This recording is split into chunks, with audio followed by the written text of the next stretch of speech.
I think balance is not the right word really. I think it's harmony, right? Work-life harmony, because it's like a cycle, right? If you have team members whom you cannot count on to get back to you quickly versus someone who is quickly responding back to you, would you treat that employee better than the other person?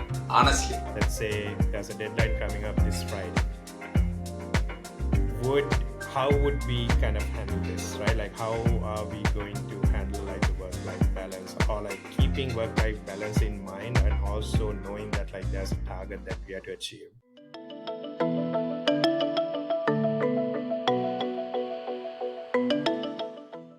Hello, everyone. Welcome to another exciting episode of our Tech Chronicles podcast. We are on episode 20 today, and we have another exciting episode for everyone. We are going to talk about work-life balance in the tech world. We are going to cover why work-life balance matters, defining what work-life balance is, talking about like common challenges, and then strategies that work. I think, yeah, let's get started. All right. So before we get started, um, I want to ask you both a question, right? You guys have an epic work-life fail moment? I do. Go.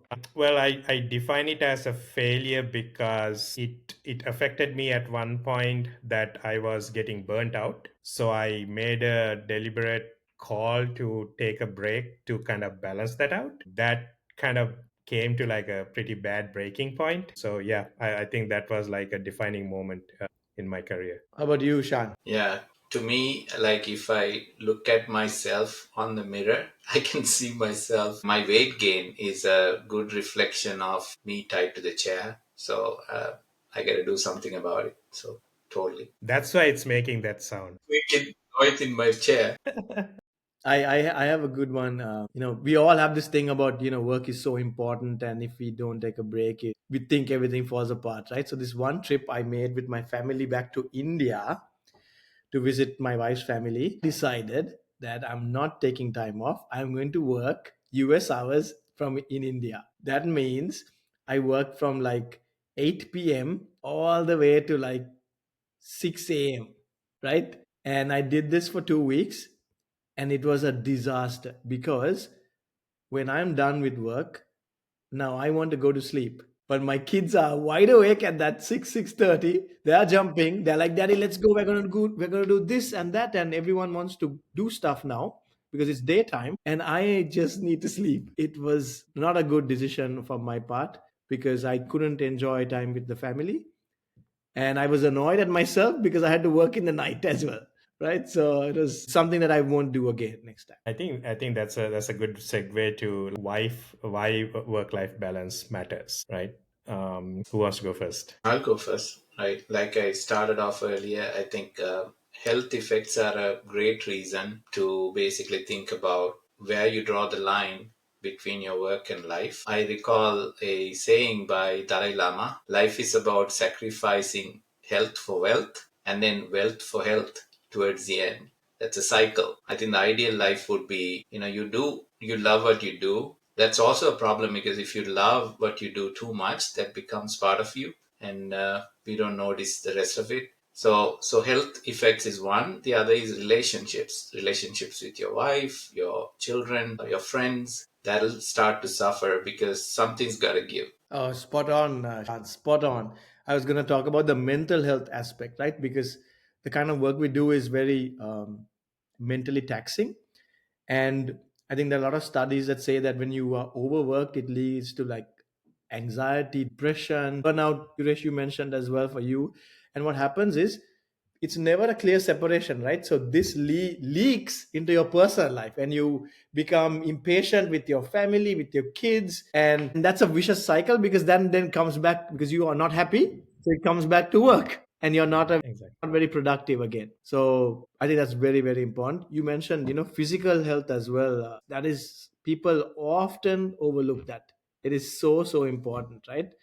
I'm glad you said that. Yeah, so valid points, right? Like I actually look at this from 2 points, like two dimensions, I would say. One is like work life balance matters from a personal point of view and from a work point of view, Mm, right? mm. Because if you don't have, like, if you do not maintain that balance, it'll affect both, like to Roshan's point, and it could affect in different stages too, right? So like just working continuously within a day without like kind of balancing it out would affect your productivity purely from like a work point of view. And like if you just only focus on one over the other, like just you cannot just focus on work, or you should not just focus on life either, right? If you are doing like a full-time job. So it's a matter of like kind of being conscious about that you need to maintain that balance. And like we will talk about like some mechanisms and like things that we have done to kind of achieve that, but like all valid points. There's one more thing I want to say as well. Very recently, I read this article around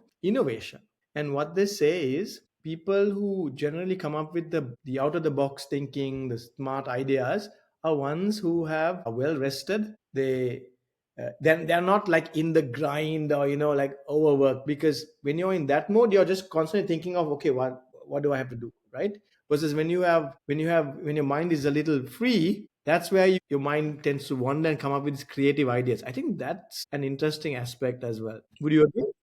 There are some contradiction to that. Like if you think about Steve Jobs, right? He's a workaholic and he didn't even take shower those days, and he was the stinkiest guy in the office, people Is it? say. Yeah, Yeah, and he was short tempered, but he did have lots of creativity that's true. and the willpower to do it. So I think it depends on people too sometimes. And I think in the work setting, we are like, I'm talking about myself. I'm always in adrenaline rush, right? Oh my God, I need to get this done because I know I'm going to suffer later if I don't do it now. But then work starts piling up when you're done with it. So it becomes a pattern. And yeah, I'm a victim of that work culture. So we'll have a section for that, right, Yuresh?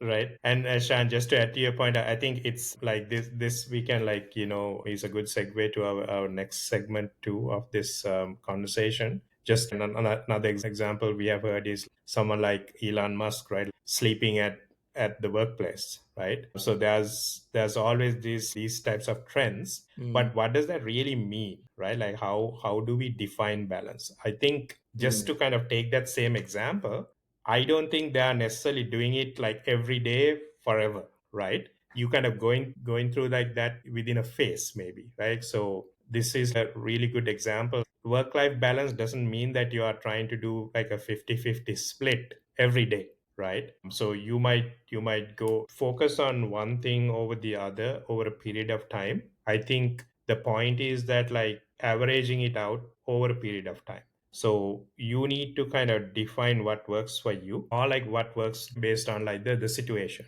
right? So we all can attest to this. Like we are all in the tech world. We have all gone through these crazy project phases, right? Like time is not a consideration. Obviously, time is a consideration in terms of like achieving like a deadline, but like you are not necessarily working for like a strict 8 or whatever the work hours cycle, but it doesn't necessarily mean that like you are on that mode all the time. So identifying what balance really means, I think you had to take it case by case from person to person and kind of define your own thing. What do you guys think? I 100% agree. I think balance is not the right word really. I think it's harmony, right? Work life Right. harmony, because it's like a cycle, right? There are times when you have to put in extra hours and time to get work stuff done, but then there's also times when you need to focus on your family, right, and your personal life and your personal well-being and all that kind of stuff. And I think both cannot be sustained at a high level forever. It's a balance, right? And I think that's why I said harmony. So like you said, over time, as long as it averages out to be fair, you will live a much happier life, I think. I think that's well put because some people like to take short bursts of breaks and some people just wanted to work relatively long period of time and then take a longer break. I'm like that. I like longer breaks, like 2 weeks at once, so 1 week. And I can spend time with the family. But definitely short sleep cycle is bad. That's one habit I'm trying to break. Is like you need at least, I think as an adult, you need at least 8 to 9 hours of sleep. Another aspect, just to flip this around, is on the organization or as leaders, right? We have to be a little bit more empathetic towards our team members, right? And what I mean by that is we have to be flexible, because balance for, let's say, a young family is very different to maybe a single person who travels a lot. It's also very different to someone who's caring for aging parents. So everyone's balance is so different. It's not like a one size fits all, right? So as a leader, we have to be very empathetical towards everyone's situations, understand that, and make sure that, yes, when they have their downtime, they actually, we don't trouble them and send them Slack messages at like 10 o'clock in the night and stuff like that, just to add to the stress. I think that's important too, right? Being aware of that. No one Yeah. likes to work under a workaholic, for sure. So that's actually a nice segue like to the next segment about like common challenges, right? So Roshan, let me redirect this from that common challenges point of view. Is it a reality or a myth, right? Like, can we truly achieve work life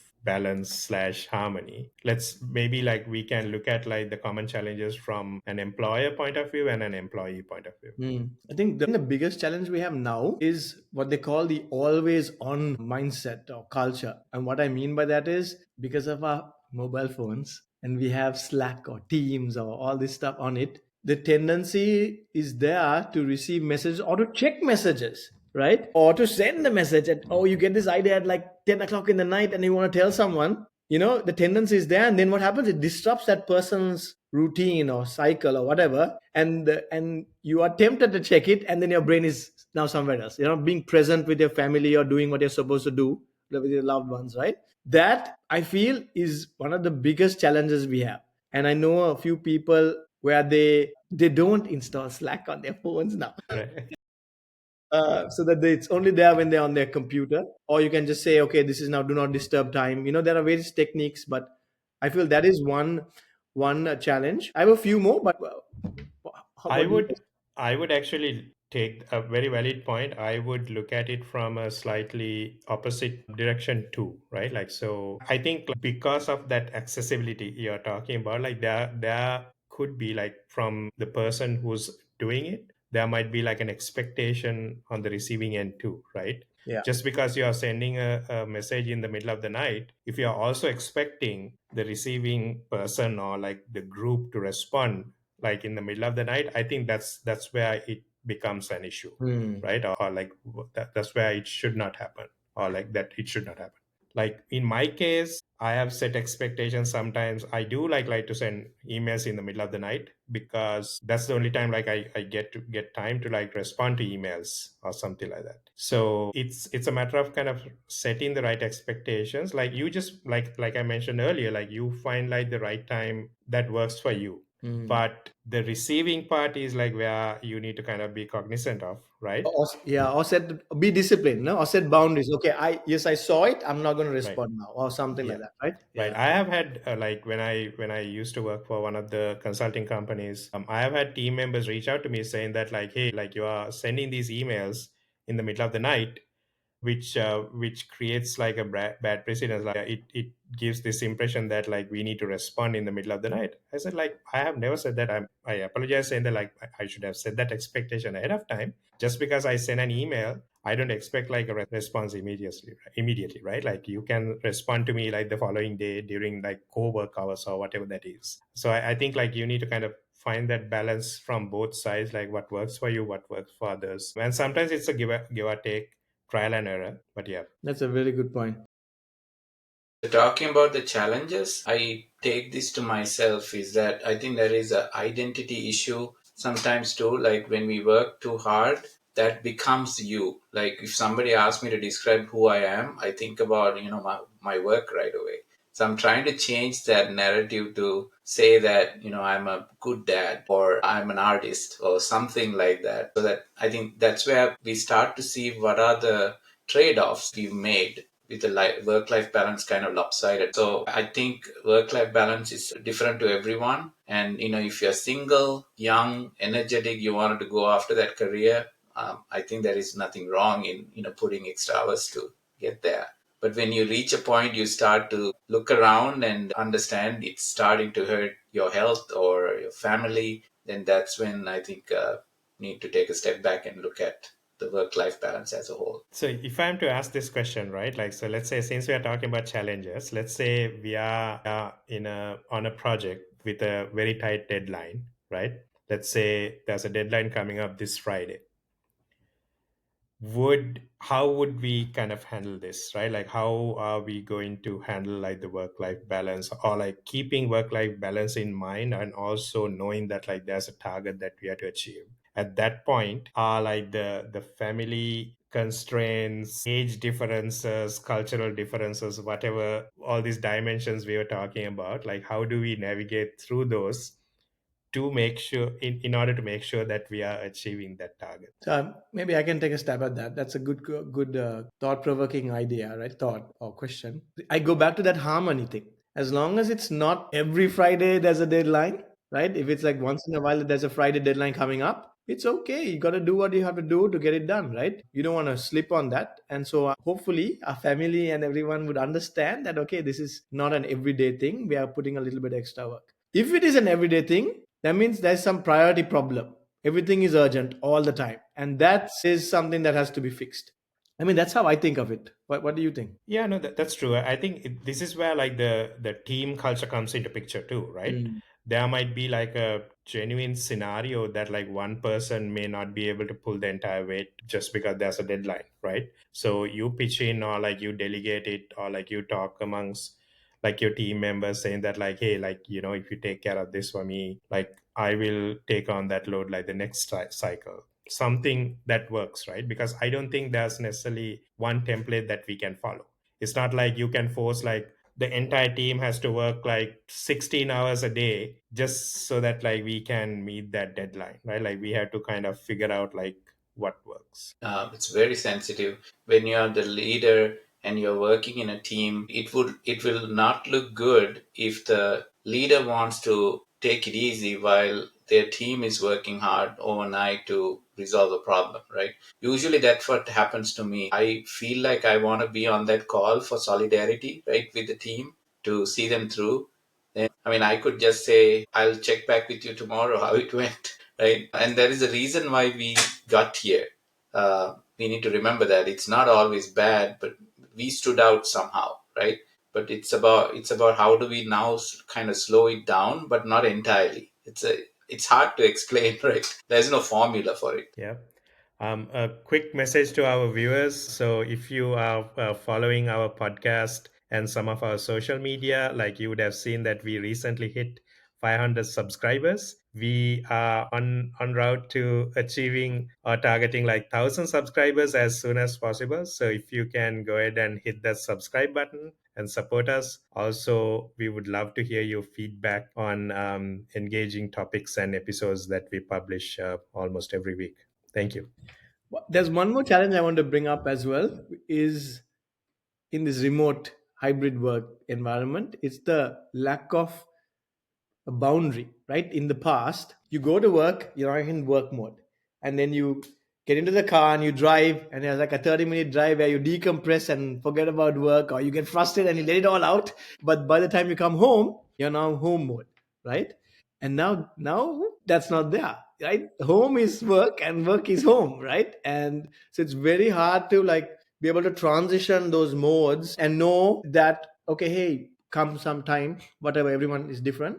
Now I'm going to log off, I'm done for the day, and I'm going to be a dad, like you said, Sean, right? And help out at home or whatever. It is not so easy because sometimes your brain is still working and you might be doing something like, oh, I have this one more thing I wanted to just finish up, and you run and do it. And I am guilty of that sometimes, but I'm trying my best not to just park it. I'll write a note to myself and then pick it up the next day.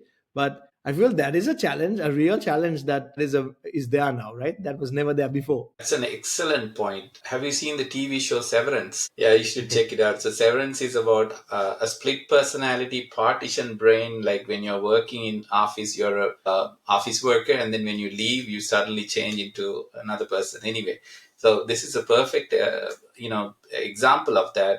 And also another thing to add to that, Roshan, is the EPTO thing. like the paid time off, where you have a set number of days that you should use it before end of the year versus the unlimited PTO. I absolutely hate the unlimited PTO Yeah. one because you never end up taking it Yeah. fully. Actually, along those lines, what you just brought up, the PTO story, right? Unlimited, especially. Another challenge, okay? Another challenge is guilt, right? The guilt that, oh, I'm going to take 2 weeks off. These guys are still busy working. I have already planned this trip, but now should I take it? Stuff that feeling, or like leaving today, I'm leaving early, right? And the team is still working. That guilt, I think when you're younger, you tend to just power through and you be like, hey, I feel guilty. I'm not leaving. Now it is what it is. It's time to go. So that's a good segue, right? Like, so what strategies that work, right? I can bring out like an example. So you guys know, like, I love to travel. So I typically travel, or like used to travel quite a lot during the year, right? And anytime I travel, I used to work too, just because of the fact that I travel quite often, right? Like, so I would kind of create that balance throughout. It's not like I'm not enjoying my travel. Like, I would use like some downtime or like some carved out time to work on something, so that because I have created that environment for me, it also allows me to travel more often. I've had so many people like walk up to me and say that, hey, like, why are you traveling with your laptop, or like, why are you working on your vacation? I mean, quite bluntly, I have sometimes told people, like, I guess, like, in my opinion, that only applies to people who travel once or twice a year, right? Like, I might travel like once a month, like somewhere. So I don't think there's anything wrong with like kind of creating that type of like a balance. That has given me to kind of balance both sides evenly throughout like a year, right? So that is a strategy I have used over and over. That is a good one, Yuresh. And I think the point there is everyone's situation is different and it's very personal. And you have to make the right choices for yourself so that you can create that Exactly. balance or harmony, right? For me, I what I have found over the years, what I found is I like to time box my calendar, right? So I have from my personal to work, it's like, wake up at this time. This is my morning routine. I work out 6 to 7:30 a.m., right? Kids drop off. Then it's like work mode. But I also like, you laugh, right? I have time to prepare for the podcast. It's like scheduled, and I think it's important because I know this is the my focus, right? And it helps me because now I know I have one thing I'm supposed to do during this time, and I'm going to do it the best that I can. I'm not distracted with anything else. So I'll like 1 hour I'll prepare for the podcast. So this is the time if I'm going to do the editing, this is the time I'll be doing editing, or prepare for something else, things like that. Or even in the night I have this block for like reflection of the day. What did I do? What could I have done better, so that tomorrow hopefully I won't make the same mistakes again? You know what I mean? Right. So Yeah. it's kind of like my wife laughs at me, right? But it works for me, right? Yeah, it's so funny because that is a very elaborated kind of like an approach, right?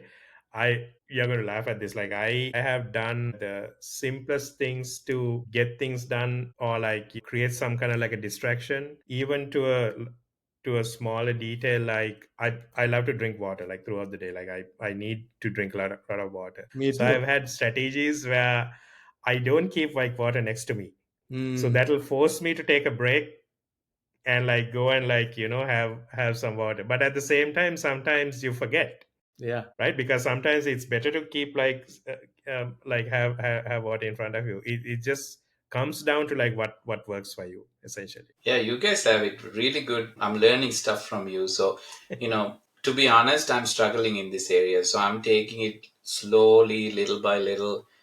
So few things like I think Roshan, you probably recommended like blocking off calendar for focus time. So I'm keep doing that, which is actually helping me. And also, I think Roshan, you do this too. Fridays. So I dedicated Friday lunchtime onwards to actually spend more time with the family. So now we have a weekly routine that actually take the kids out as a family and have a good dinner. So I think these things will try to balance out the things. So my kids know like when I'm working, I'm extremely busy. they expect now on Fridays that I get daddy time. So I wanted to slowly increase that over time. I like that, man. Good for you. Good for you. One thing that has helped me is I think we all have pretty stressful jobs, right? Is I feel for me now I have to work out in the morning. It's more of not a habit. It's like a discipline now, and it's like a mental thing that if I work out, I feel I have the strength to power through whatever challenge that happens in the day, all the drama, whatnot.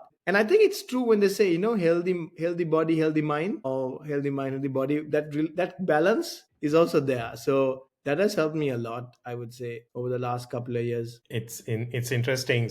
When I used to do like a lot of consulting travel, I've seen like different people kind of adapt different strategies, right? Mm, So sometimes, I mean, it's like a lot of anyone who travels on work quite a lot can relate to this. Like, it's pretty standard that you work like long hours, and then in the evening you would go for dinner with your team, right? mm, mm, I know some people who purposely avoid doing that because that forces you to take a break from, like, being in a similar setting. Yes, like it is not work, but like still like you have been like with this same group of people pretty much like during the day, and like you are there with them in the night too. I'm not saying there's anything wrong in doing that, but like people adapt like different strategies, right? Same way like they would adapt like reading. I know that even Asanka, who travels for work, right, he listens to like podcasts or read a book during his train commute. So something to kind of take your mind off of things, kind of reset, adapting different strategies, I guess. Another strategy I'm saying, I mean, I read about this stuff all the time, right? How to be better with this kind of stuff. So is this it's this matrix called the Eisenhower matrix. It's importance and urgency. And so when things pop up, you have to make this decision: is it urgent and important? Then yes, you got to do it. If it is important but not urgent, remember my schedule it, right? You get it done at some point. But like, quick, always make these judgment calls. So you're like constantly prioritizing it. And then you hopefully work on the most important things at every single time. I'm not perfect at it. I'm trying. I have a question for you guys. Like, I want honest answer. As a leader or team leader or manager, if you have team members whom you cannot count on to get back to you quickly versus someone who is quickly responding back to you, almost always available, would you treat the that employee better than the other person? Honestly. You're asking tough questions, Shan. So the truthful answer is, I mean, it's not. So if you were to analyze that person on different vectors or different pillars, the availability aspect, the person who responds is winning, right? Without a doubt. But just to be fair, right, there are other things that you have to analyze a person or other facets as well, and so maybe the other person excels in those areas too. But for this availability aspect, yes. But what Yuresh? do you Yeah. think? Yeah, I think I cannot relate to that in a recent past, but like I agree with like Roshan's answer on that. Like I would do the same. I think it's like a natural thing, right? That's a tough part, yeah. But sometimes I have seen people, while they are working, they're extremely super focused and they're extremely productive. And there are others who are, even during the work, who are not very responsive. Like, those are the ones I have a problem with, right? But I was just curious how you would wonder, because these things drive towards our understanding of work life balance too, because we think about that from our leader point of view. Would he or she feel differently if I didn't respond quickly, like something urgent? What I do for in that, now Yuresh gave us a great example earlier, right? About because different people have their focus times at different. Like Yuresh is probably in the night, and so that's where he gets a lot of work done, and he sends emails or whatever, right? I think the point he brought up was just because that happens, there's no expectation that there is a response immediately, right? So again, with the strategies, I'm just tying it back to strategy, is being able to set clear boundaries. You could respond saying received, but I'll get back to you tomorrow. That's good enough, right? Now, we don't send a lot of Slack messages. We don't send a lot of emails. We send Slack messages, right? And so sometimes when I get a message from my leaders, I will respond saying, "Yep, I'll get back to you in the morning." Boom, that's it, right? Just to know that I've seen it, act, and I'll get back to you in the morning. And when it's my turn to set, sometimes get ideas in the night, right? I schedule it. So at like 8 a.m., ping, ping, ping, ping, everything goes. Just a segue conversation because you mentioned Slack as an Yeah. interactive messenger. I hate Teams because of that. Because Teams, you get a read receipt. The moment you read the message, the other person knows you read it.